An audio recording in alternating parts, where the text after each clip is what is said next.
Hey, hey.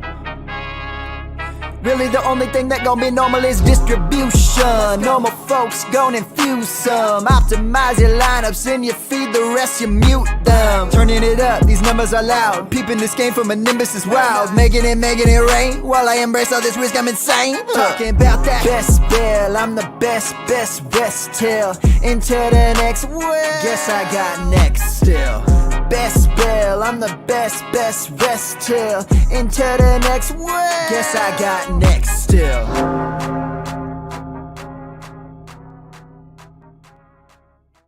And welcome to the Bestball Fantasy Podcast and live stream. I'm Bradley Stalder. Tonight, we're going to be jumping into a Bestball Draft here on Drafters. And this is a lot of fun. I haven't been on the Bestball Fantasy channel in a little bit because there's been some exciting developments in my own personal journey as a fantasy football content creator and as a fantasy player. For those who missed the announcement about a week and a half ago, I accepted a role as a fantasy football analyst for Player Profiler in a part-time capacity. And I'm really excited for all the things I've been doing. I've been hopping on their YouTube channel 2 to 3 times a week. I've been writing articles, doing extra videos. So there's been a lot of awesome content that I've been pumping out for Player Profiler, but it doesn't mean Best Bell is going to go away. And especially during the off season, you know, when there is still opportunities for content, but also especially during the season, there's going to be a lot of very great content here on the Best Bell Fantasy Football channel. I'm doing a live draft tonight. Y'all can jump into Drafters. Make sure you use the promo code BESTBELL, and you can get $100 first time deposit match, 100%. And this is going to be a lot of fun. I'm doing a $20 Drafters $1.2 million NFL Best Ball Championship draft tonight. So we're going to draft the Drafters style. It's going to be a season-long best ball, full PPR, 1 quarterback, 2 running backs, 3 wide receivers, a tight end, and a flex, 20 rounds. And the draft is starting here. This is really exciting. We're going to start the draft here. And yeah, this is great. I'm really excited to be drafting here with y'all. Looks like I am at the 10 spot. So make sure you guys are jumping into the Best Ball Streets. There's projected to be a lot of overlay here in the Drafters Best Ball Streets. So make sure you guys are using the promo code BESTBELL for a 100% first time deposit match up to $100.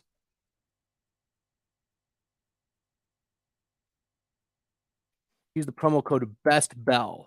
Use the promo code BESTBELL. So we're going to get started here in about a minute. And I have the 10 spot, which is not super encouraging. I mean, that sometimes there's value that drops to me at the 10 spot, but sometimes you can get left in kind of a lurch where, you know, maybe it is AJ Brown. Like sometimes I'll reach on making sure I get Amon-Ra or CeeDee Lamb at those spots. I actually like getting both Amon-Ra and CeeDee Lamb at the turn if I can. So we'll see if we can do something like that. I'm also going to tweet out the link here. So while y'all are just hanging out with me for the next 30 seconds or so, I'm going to make sure that y'all can join in or come jump in the next one. Yeah, lots of fun here in the Best Ball Streets. Make sure you guys are checking that out. Okay, let's see here. We've got, it's not even showing up yet on my channel here. Oh, there we go. We are sharing in Twitter. Boom. Let's go. Send now. All right, cool beans. We are ready to roll. Use the promo code BESTBELL, and that'll get you 100% deposit match up to $100. I love the overlay. I don't know if y'all have stuck with me through this journey for over a year since I've been in the Best Bell Fantasy Streets, but you know, I've brought a lot of improvements. I don't know if you saw the intro video either, but there's some great things happening with the Best Bell Fantasy. But also for those who are just tuning in, I have taken on a role as a part-time analyst with Player Profiler, and they're pumping out some great content over there. Billy Muzio, Theo Greminger, Matt Kelly. I'm grateful to all of them for the opportunity to be able to create content on that site, but also the opportunity for me to continue to grow my brand. And I've noticed over the last couple of weeks, increased Twitter followers, even increased followers and subscribers here on the Best Bell YouTube channel. So make sure you guys are subscribing here and also on the Roto Underworld channel, pumping out some awesome content. I've been acting as man versus machine over there. I have a Stack Hunters podcast that just launched last week with Justin Herzig, so make sure you're checking that out. And I do like drafting CD Lamb here. I mentioned that as a player that I am pretty high on for this season. I think that Dallas and Dak Prescott himself continues to take a step forward. Sometimes I can get Amon-Ra St. Brown on the way back, and that would be really, really nice. So Amon-Ra is a target for me. I've also seen Devontae Adams fall, and I'm here for some Devontae Adams love. Amon-Ra goes at the 12 spot. Off the Schneid, congrats for that, Bradley. Excellent work. Thank you, Off the Schneid. It was an honor to be able to jump on your podcast and live stream as well. So, Devontae Adams is not available to me. Oops. At this point, I'm looking at full PPR, and maybe one of the running backs is going to fall. I've seen running backs fall. I'm going to continue to hammer Jalen Waddle at this spot. I love the wide receivers. Waddle, we saw elite upside last year, nearly a 10% top 5 rate. And even with Tyreek Hill there, his median target share was like 23, 24%. This is going to be a consolidated target share. There's no wide receiver 3 of meaning. I mean, I like Braxton Berrios in a part-time role. Cedric Wilson didn't do much last year. There's no real tight end. Durham Smythe, don't get me started. Durham Smythe is not an option for this Miami team. Maybe it's Devon A-Chain in the backfield who can catch a lot of passes, but I like those consolidated target shares for Tyreek Hill, who actually went 103 in this draft, and then Jalen Waddle, who went at the 203. Val's the GOAT asks, what's my strategy for rounds 1, 2, and 3? Especially in these full PPR best ball leagues, I'm hammering the tier 1 and 2 wide receivers pretty heavily, and I'm kind of fading these tier 3 wide receivers. So I consider tier 1 wide receivers Jefferson, Chase, Hill, Kupp. And then tier 2 wide receivers are your Diggs, your Lamb, AJ Brown, Amon-Ra, Garrett Wilson, Devontae Adams, Jalen Waddle. I mean, arguments can be made that Devontae Adams still belongs in tier 1, and I'm not going to fight you too heavily. I understand reasons why people put him into tier 2 and why he's being drafted there. But I want to be getting one of those tier 1 wide receivers if I'm in the beginning of the draft. I want to be getting 1 or 2 of those tier 2 wide receivers if I'm in the back half of the draft. But if it falls to the Devonta Smith, T. Higgins, DK Metcalfs of the world, the Chris Olaves, right? I think there is a clear difference between Jalen Waddle, who is the wide receiver 2 on his own team, and Devonta Smith / T. Higgins. I talked about this on Man versus Machine yesterday with Theo Greminger and Dario Offstein and on the Player Profiler Network.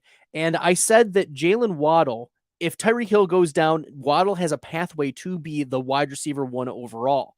If AJ Brown or Jamar Chase goes down, T. Higgins and Devonta Smith do not have pathways to be the wide receiver 1 overall. We saw Jalen Waddle when he was the number 1 option his rookie year. We saw 4 or 5 games where he had above a 30% target share. And that is pathway to wide receiver 1 overall. But Devonta Smith, I mean, Dallas Goedert was injured, and that's how Smith was able to rival AJ Brown. But if AJ Brown goes down, it's still going to be Dallas Goedert there gobbling up 20+% of the targets. And then same thing with T. Higgins. We saw a 4-game sample last year where Jamar Chase was gone and T. Higgins' median target share was 25.8%. That is not elite overall wide receiver one pathway. So I think there is a clear difference between Waddle, Devonta Smith, and T. Higgins. Like it's Waddle and then it's Higgins slash Devonta Smith. If anything, I have T. Higgins over Devonta Smith. I like Smith as a upside play if one of the other Eagles players goes down, but he's not a player that I'm targeting by himself as he can just do it on his own and he can be the wide receiver you want. I'm not convinced that that is the case. So we're coming up here. We'll get to round 3 here. And it's clear like Josh Jacobs he was undervalued there. I like Debo, Amari Cooper. I've been drafting a lot of Lamar Jackson. I think Jackson is a very interesting play. You need elite quarterbacks in this. And it's like I value Lamar Jackson as quarterback 4, so that's fine by me. But Val's the GOAT. When I'm talking about the wide receivers, like I am fading like the T. Higgins, Devonta Smiths in favor of the Pollards and the Henrys and the Nick Chubbs of the world. If those are the players who are going to fall, I mean, Saquon Barkley fell to pick 30 in this draft. So, I mean, I'm not afraid to take quarterback in the 3rd round if it's a spike week guy like Lamar Jackson. Lamar Jackson, for instance, had two 40-yard or 40-point games last year. He was only one of 2 players to do it, right? And so, I mean, we're talking Lamar Jackson and we're talking Justin Fields are the only 2 40-pointers last year. I take that back. Actually, there was a third. I think Tua did it once, but Jackson did it twice and Fields did it twice. So I'm looking here. Mark Andrews, unfortunately, went off the board already. I do like going, as I said, wide receiver heavy. And I think Deebo Samuel as the wide receiver 3 gives me the upside that's there and the insulation as the wide receiver 3 that I can take more shots on later, like to fill in that other wide receiver spot. But I like Deebo as a wide receiver 3 on a team, not wide receiver 2. So I've kind of faded a little bit of the running backs, but I'll let some of the running back value come to me. That's what I've been finding in a lot of the best ball drafts that I've been doing is that what tends to fall more often than not, I'd say 60 to 65% of the time is the running backs in the mid rounds, not the wide receivers. There seems to be a little bit more thirst in the early rounds for the wide receivers. I get what you're saying, but if you go wide receiver heavy at the top, what do you do for quarterback and running back? Well, as you saw here, I went wide receiver, quarterback, wide receiver. So that's what you can do. And then you can target, 1 anchor or 2 anchor running backs later. I like some other running backs that are going later. So for instance, Kenneth Walker sometimes has fallen to the 6th round in some drafts, and he might fall in the 6th round in this one as well. Excuse me. Same thing with J.K. Dobbins. I like Dobbins in the 6th round. I like Cam Akers in the 6th round. And who else? DeAndre Swift, even going in the 7th round. I think you can late anchor some of these upside running backs and then just hammer other running backs later on in the draft. Some of my favorite later round running backs are Elijah Mitchell, Tyler Algier, Jalen Warren. All 3 of those are high efficiency guys who have shown in the past that they can handle workloads. And I mean, Algier, we know, is clearly one of the better runners in the NFL. I mean, last year, the last 8 games, he was among the top PFF graded runners. He was one of the top in yards after contact per attempt. So this is a really good runner, Tyler Algier, playing behind Bijan. And I mean, Bijan Robinson went number 8 overall. There's a lot of market confidence that Bijan Robinson can be an elite producer. But if he goes down because he plays the running back position, we know that Tyler Algier can handle that workload. So I'm pretty bullish on drafting Tyler Algier at or slightly above ADP. I don't mind reaching a little bit. Yeah. Off the Schneid adds that Devin Singletary is still super value. And I agree in a PPR, Singletary, I mean, he had 50 catches each of the last two, I think at least 50 targets each of the last 2 seasons. So that's a player that if you are out on Dameon Pierce, you should be drafting a little bit more Devin Singletary, or sometimes you can pair Singletary with Dameon Pierce. Pierce had an 83% median rush share last year. So I think that that's a player that I've come around a little bit more on lately. Oh man, I'm hoping one player just holds out for me. I doubt he will. But since I assume that not many people are in this draft that are drafting against me, I'll say like if TJ Hawkinson falls here, that's going to be a major value. So I don't think he will, but that's something that I'm monitoring because I think there's only one team, the Knifey Spoony might take him. I don't think Hawkinson plus Andrews is going to be a thing, but yeah, we'll see if Knifey Spoony, TJ Hawkinson will come to me here in round 5. That's a massive value. Hawkinson right there. Woo, baby. There we go. I'm excited about that selection.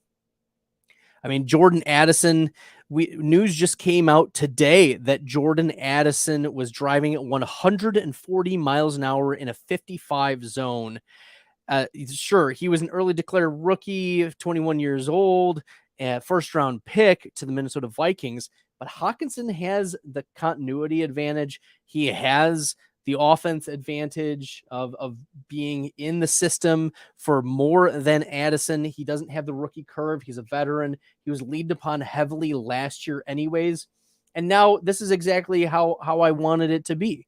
J.K. Dobbins here at pick 60 lines up perfectly with what I want to do. I like J.K. Dobbins. We like the Baltimore offense. There's some correlation happening here with Dobbins and Lamar Jackson. Dobbins was top 5 last year in juke rate. He was top 5 last year in true yards per carry. This was a player that also had the number 1 and number 2 most defenders in the box and highest front stack carry rate in all of the NFL among all running backs. So I like J.K. Dobbins for what he did last year. Despite the injuries, he still showed that he was a shifty running back capable of efficiency. And if the Baltimore Ravens are a faster offense under Todd Monken, yes, they can be more pass heavy. I don't mind. Maybe that's actually good for J.K. Dobbins to get a couple more dump off passes than what we're normally seeing from Dobbins and Lamar Jackson. So I think Dobbins here at pick 63 I think I've executed the 0 RB perfectly. Like we've got the right anchor. I can then focus on some wide receivers, some value picks. I'll be looking at, some of the Baltimore wide receivers later on in the draft. Maybe I'll go with a Kirk Cousins or a Tua or a Dak. That's the thing is the Dallas, Miami wide receivers at the beginning of the draft allow you to punt down quarterback further in the draft. You don't need to be aggressive on it, or you can target them as the quarterback too, like I'm going to do in this draft. Like I'm going to focus on either Tua or Dak Prescott. And Tua is going at 96. Dak is going at 100. So at about that spot, I'm going to be looking to draft one of those as my quarterback. This is working out very well. So I'm very happy with how this is going so far. I can hammer a wide receiver moving forward. And there are some wide receivers I'm interested in here. We're starting 3, and I've already filled in my 3 with CD Lamb, Jalen Waddle, and Deebo Samuel. I got a nice value on TJ Hawkinson. J.K. Dobbins and Lamar Jackson are correlated. So I'm here for that. Y'all, if you like the content, make sure you're hitting that red subscribe button Also, throw some comments in the chat. Shout out to the chat, Off the Schneid and Val's the Goat so far, giving some feedback, and I appreciate all of that. Y'all are superstars in the chat, so I am grateful for y'all. Cool. And also, like, if you've never drafted on Drafters, make sure you're going to drafters.com. They also have the mobile app. Download the app, use the promo code BESTBELL for a 100% deposit match, first time deposit match up to $100. That's going to be really great for you. This gives you 5 free entries into this $20 Drafters $1.2 million NFL Best Ball Championship tournament. Season long, full PPR, start 1 quarterback, 2 running backs, 3 wide receivers, a tight end, and a flex. It's 20 rounds, so you can be a little spicy near the end of your drafts. And I'll talk about some later round of values or players that I'm targeting or cycling through at the end of my drafts. I like a lot of upside players, and based on the research that I've done, it's important for us to be targeting players who have high average depth of targets, who have big frames, and of course targeting tight ends, because we know tight ends are touchdown makers. But in full PPR, we're also very interested in value wide receivers who, can gather useless targets, but actually they're kind of valuable in these types of formats. Okay, we're looking here. I've got Brandon Cooks, David Montgomery, Deshaun Watson, Rashad Bateman is right here to stack, and I'm going to go with Rashad Bateman for the stack with Lamar Jackson. I also firm up my 4th wide receiver, and then Zay Flowers will also be in the queue on the way back.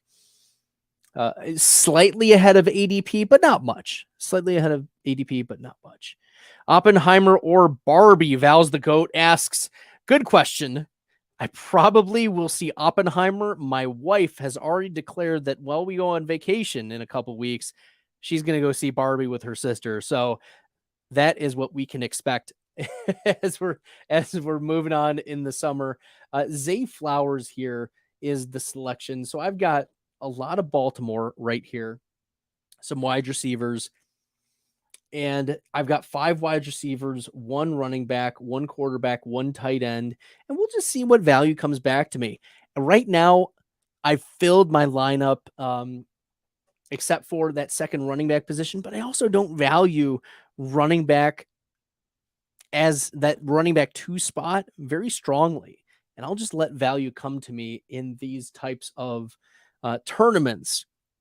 Just let the value come. Just let the ADP come. So I know there's one player, I'm probably not going to have him come back to me, is Dalvin Cook. His ADP right now is 91st overall.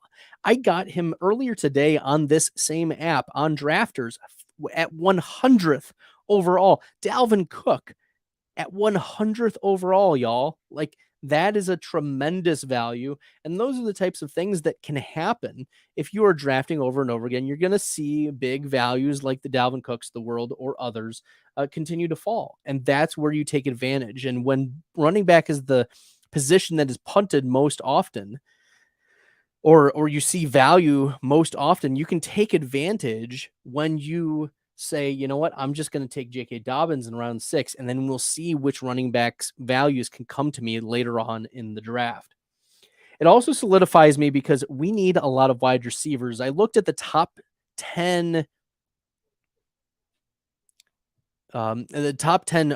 roster constructions of the winners of this tournament last year, and there were a few who had 10 wide receivers in this type of build in this tournament. So 10 wide receivers is probably going to be the goal, 9 or 10 of the 20.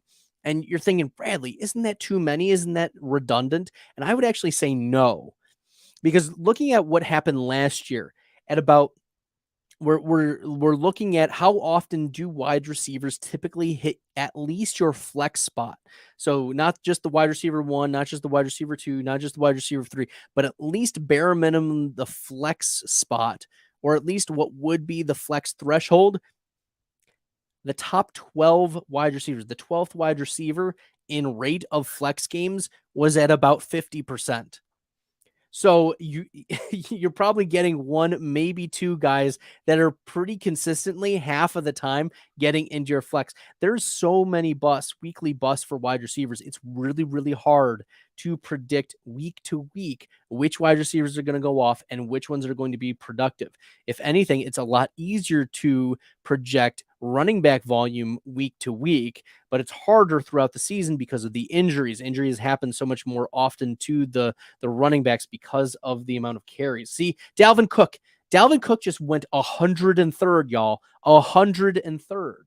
So there is value to be had, and it feels kind of bad that the running backs all went off here. So I'm looking, and I mean, if I go Evan Ingram here, I'm going to be all set at tight end.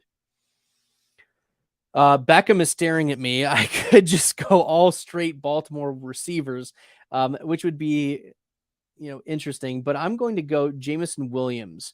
I like him as an upside wide receiver. I'm not depending upon him for the first first 6 weeks. I love his week winning upside that could fill in pretty regularly for me. So I'm looking, and maybe if Odell Beckham comes back around, that could be a value. But for right now, like maybe Evan Ingram comes back to me. I would take Evan Ingram if he's passed on at these spots, because Ingram should not be falling this far. But once again, sometimes it's let the value come to you, and sometimes it is let the positions come to you, and sometimes it's all right, this is the value that I'm given in the draft. This is how I'm going to have to construct my roster now.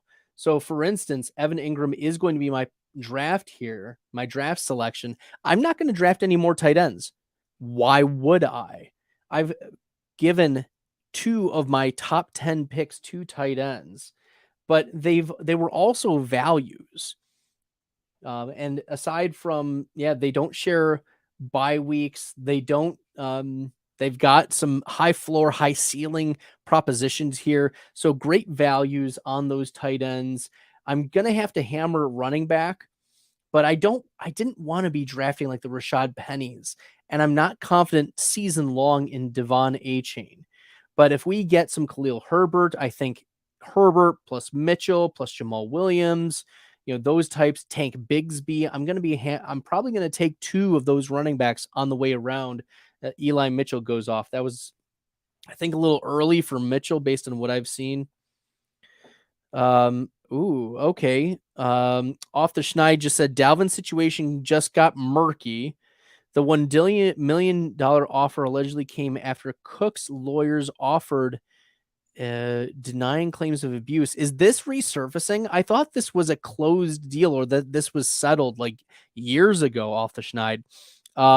Maybe this is new news. I hadn't seen it on the Twitter timeline. So I don't know if you want to like private message me on Twitter and let me know if there's some more details. I would be interested to find out. So let me know, Off the Schneid, because this is news to me. I mean, I was just showering my kids and putting them to bed and everything. So good, interesting.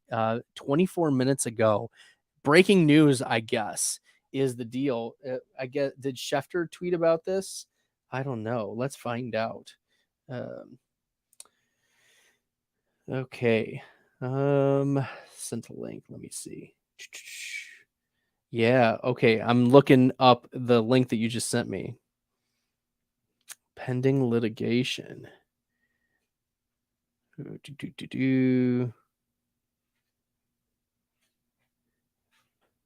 Court filing that has since been sealed contends that Cook's lawyers offered $1 million for them to send a letter to the NFL relieving Mr. Cook of any wrongdoing that has prompted allegations of domestic violence against Cook. He's denied the claims and sued Trimble and the lawyer for defamation.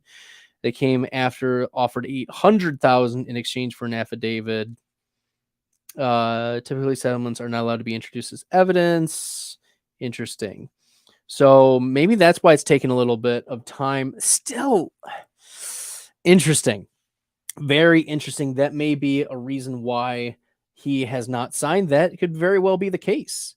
Well, Jonesy Juan Kenobi here has gone 4 straight running backs.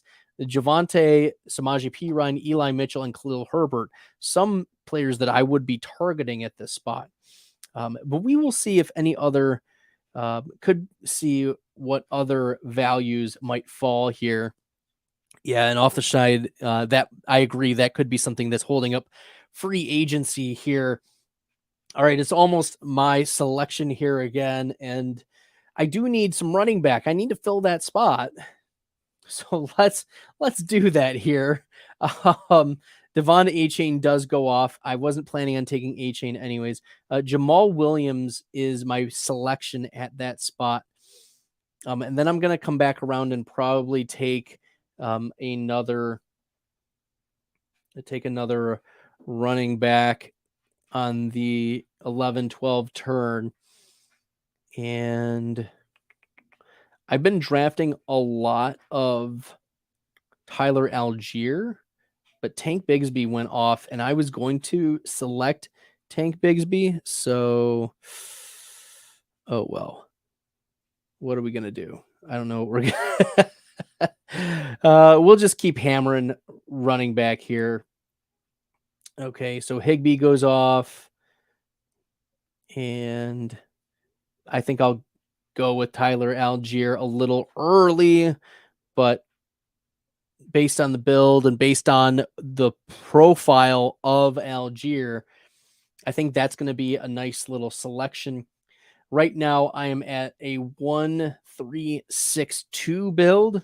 I'm all set at tight end. I'm probably going to look at, oh, well, it looks like my quarterbacks went off. Unfortunately, Tua and Dak went off as well. So that could mean that I'm going to star some Brock Purdy. Okay, probably get him on the way back because I doubt that he would be, around 14 selection, probably going to be higher than that. Goff is already off the board. Same thing with Dak and Tua. But I like Brock Purdy as a solid quarterback 2 selection. We saw him have a spike week, and the stack with Deebo Samuel. I expect a bounce back year for Deebo. Shanahan will now be able to prepare a full season with CMC and Deebo and Kittle and Brandon Ayuk, of course. And the expectation is that Brock Purdy is going to be the starter for San Francisco. He's one of my most drafted late round quarterbacks. And until his ADP starts rising more than what it has been, I'm just going to continue gobbling him up after quarterback 20. So I like Brock Purdy's value. I like Matthew Stafford's value this year as well. He could be a consideration later on if we get some nice value on these players.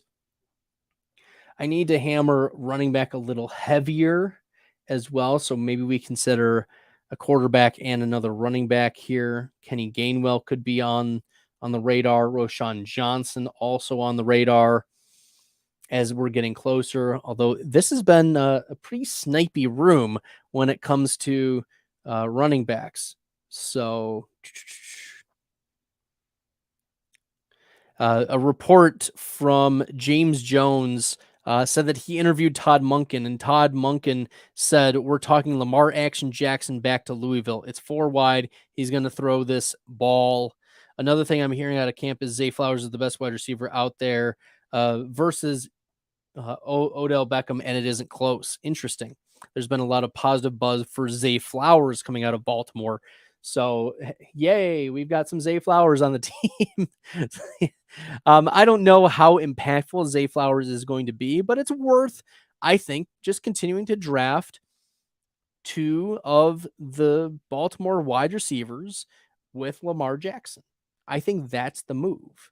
That's the move, is drafting at least 1 to stack, or 2, or if you want to stack Andrews with if you want to stack Andrews, that's cool. Kendry Miller fell a little bit, and we've got some New Orleans possible upside. So Kendry and Jamal Williams together. I'm solidifying my New Orleans running backs. And New Orleans was one of the run heavier teams last year, surprisingly. So I'm here for just taking shots on these running backs, and maybe I'll come back around and take another running back and just chance it with not letting someone get Brock Purdy as the next quarterback. Sometimes these late quarterback twos get pushed down even further, like the Kenny Pickett's. Like if Pickett somehow falls pretty heavily, or Brock Purdy, nope, I don't get a chance to select Brock Purdy. Whoops. Oh well. We're gonna go Roshan Johnson here, and that's a fine value for Roshan Johnson as my running back 5.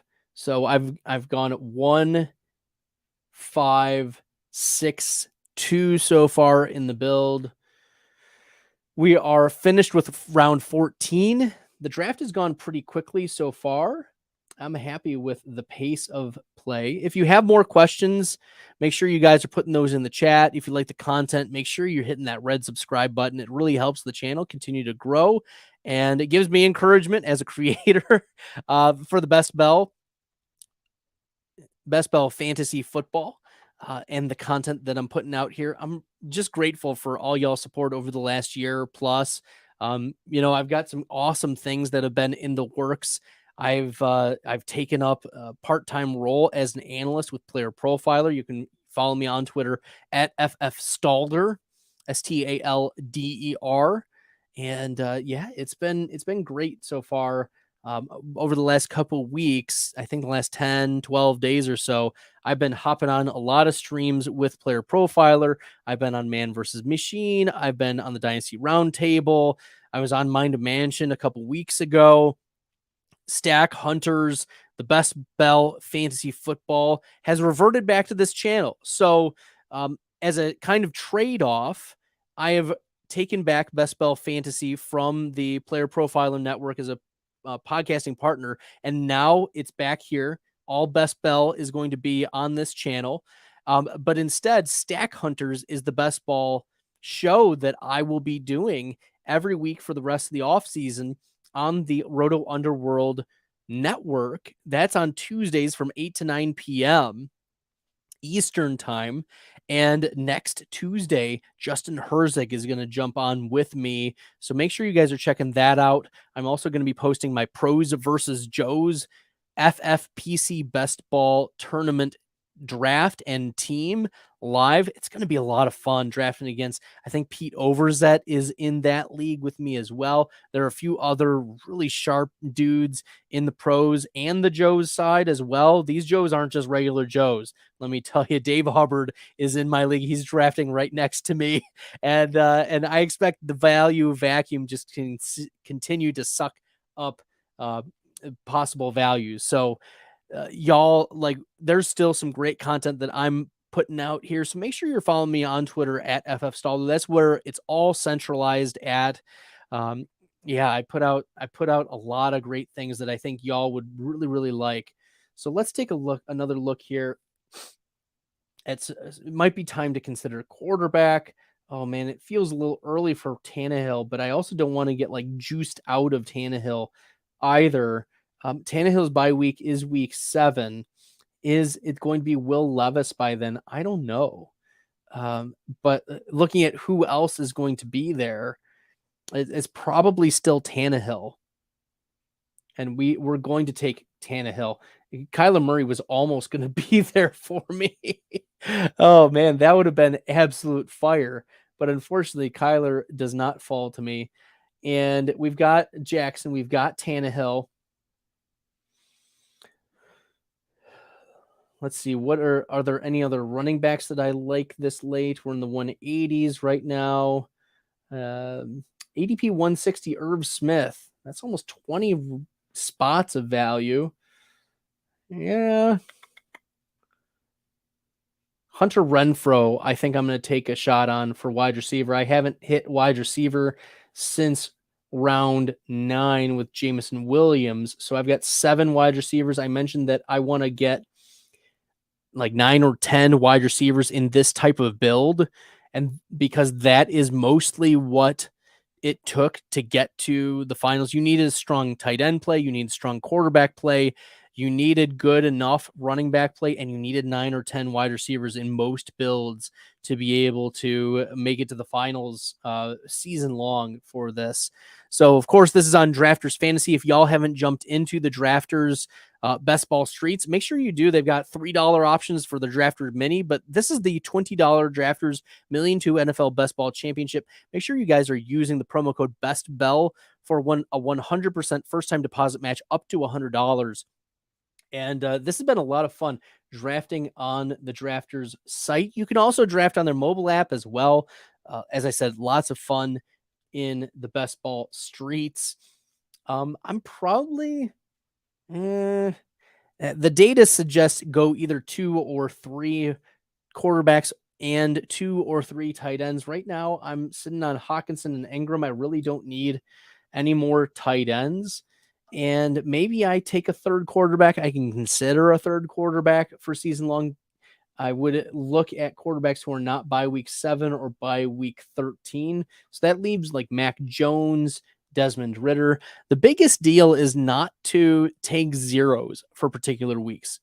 You cannot afford to take zeros in especially the quarterback position, but I mean, you can't afford to take zeros at running back or wide receiver either. You can afford to take a low score in your tight end spot because that's tight ends. Not a lot of points are coming out of the tight end position, but the tight ends could be great values here for me. Hawkinson and Evan Ingram. I have Hawkinson. I can't remember if he used my tight end 2 or tight end 3, but I think tight end 2, I'm leaning. And then Evan Ingram, I am a little lower than market, but I still have Ingram projected over 90 targets for this year.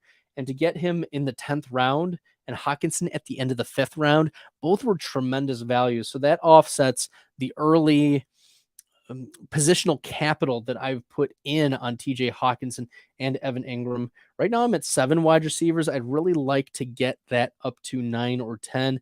And looking now here in the later rounds, Richie James has jumped up a little bit because there's been some chatter about James as an interesting play.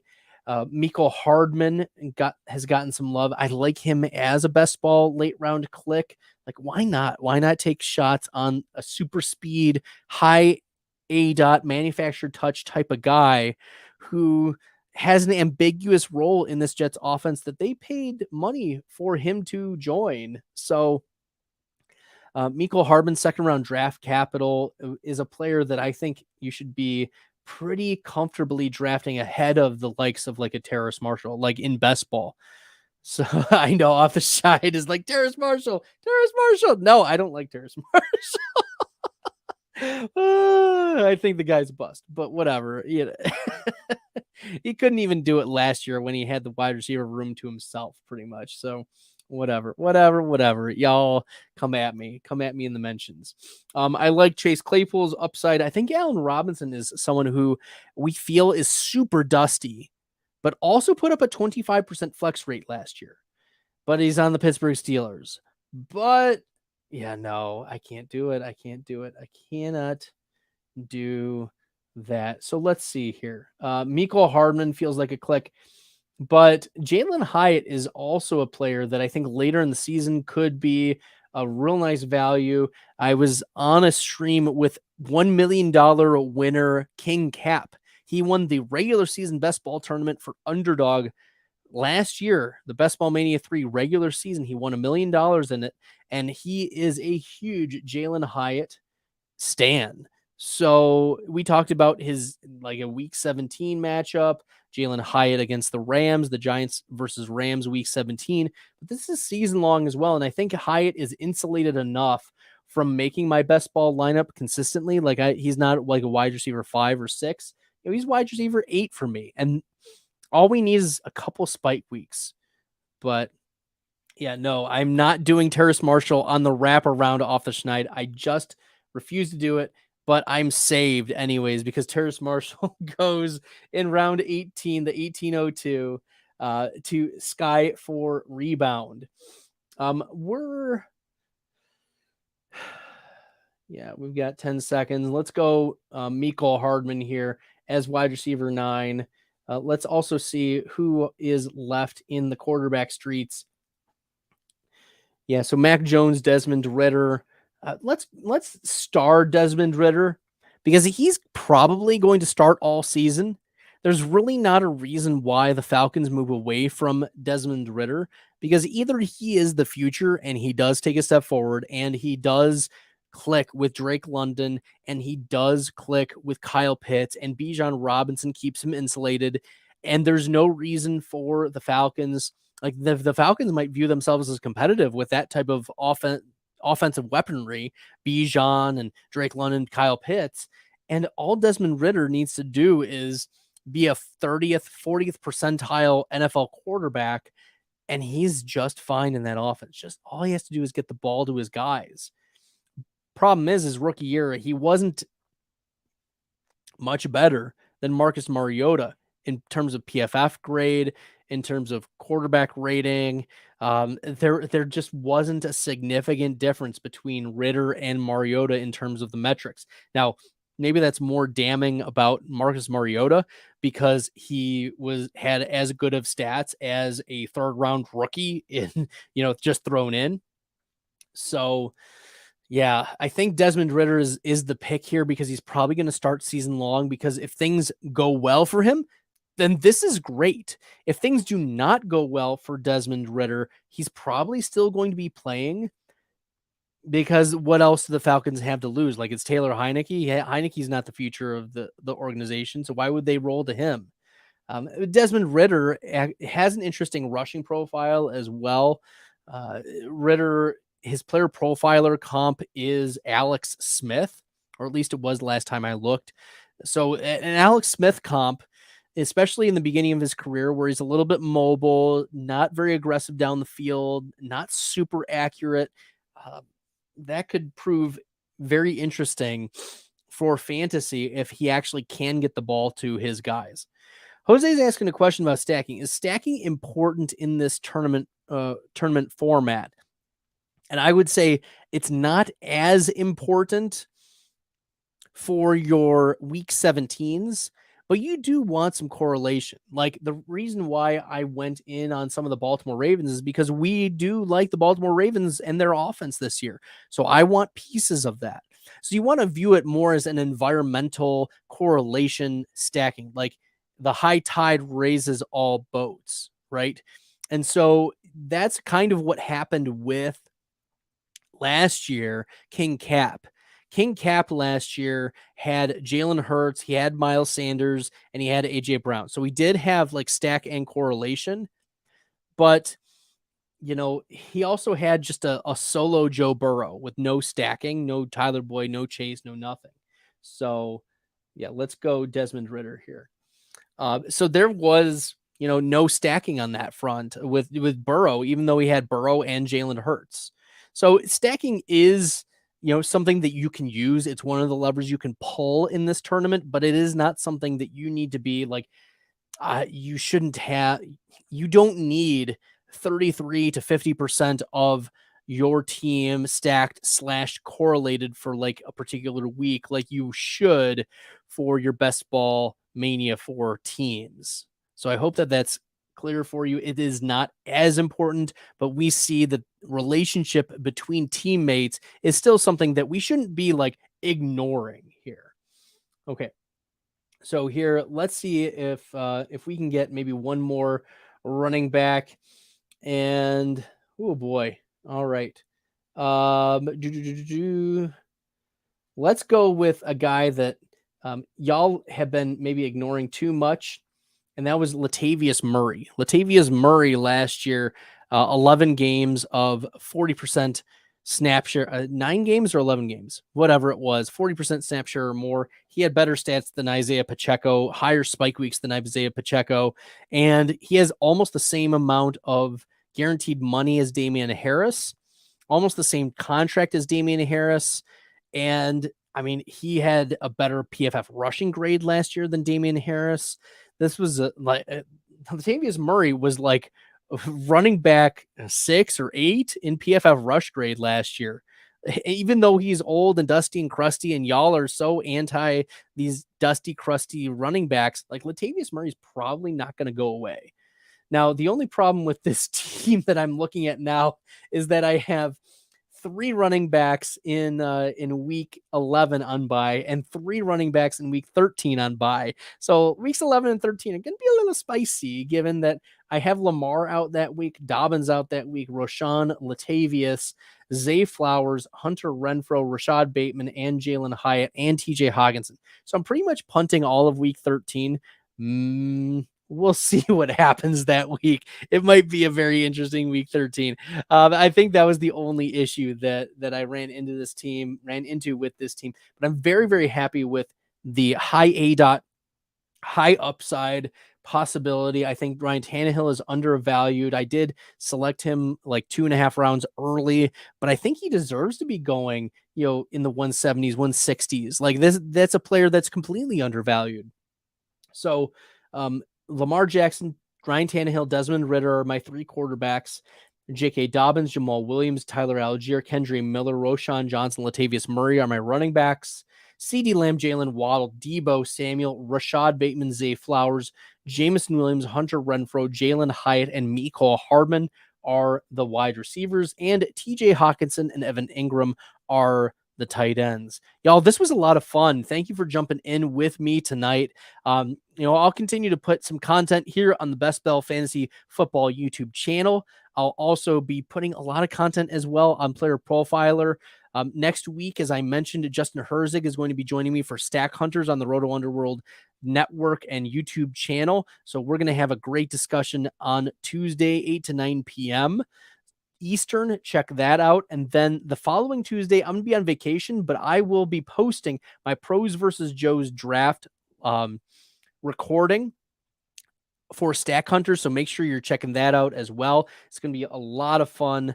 Pros versus Joe's, I'm going to be drafting against Overzet and Dave Hubbard and a lot of other great drafters in the FFPC Best Ball streets.